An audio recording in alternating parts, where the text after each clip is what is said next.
There's no question that Americans are concerned about jobs. Jobs, employment, shows up in all of our measures as the top or one of the top concerns Americans have this year.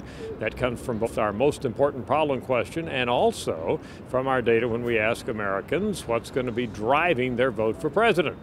Well, we at Gallup have a couple of measures that we track on a monthly basis to try to get a handle on what the job situation looks like, and I can report to you both of these measures are looking more positive.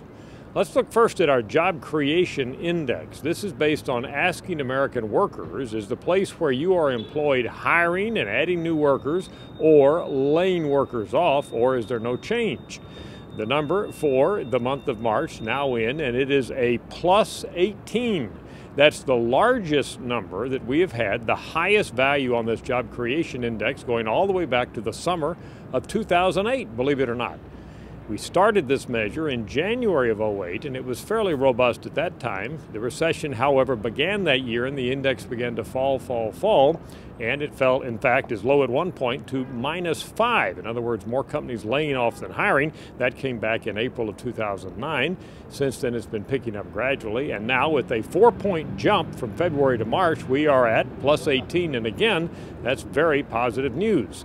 That's based on the fact that 35%, more than a third of workers say their companies are hiring, and just 17% now say their companies are letting people go.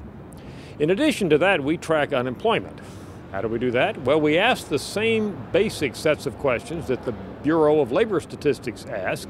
That's a part of the U.S. government, and it's the BLS number that comes out every month and the one that people pay attention to, but we ask roughly the same questions, and our unadjusted number on unemployment, not adjusted for seasonality, shows an 8.4% unemployment rate for the month of March.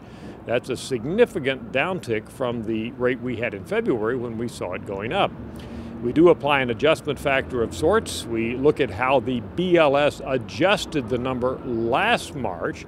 We apply that to this number and we subtract 0.3, so we're down to an estimate of the adjusted number of 8.1. But whichever number you look at, that number too, the unemployment number, shows improvement in March compared to February. So any way you look at it, our numbers here at Gallup show an improving economic scene in the U.S. based on these employment statistics. I'm Dr. Frank Newport, Gallup Editor-in-Chief.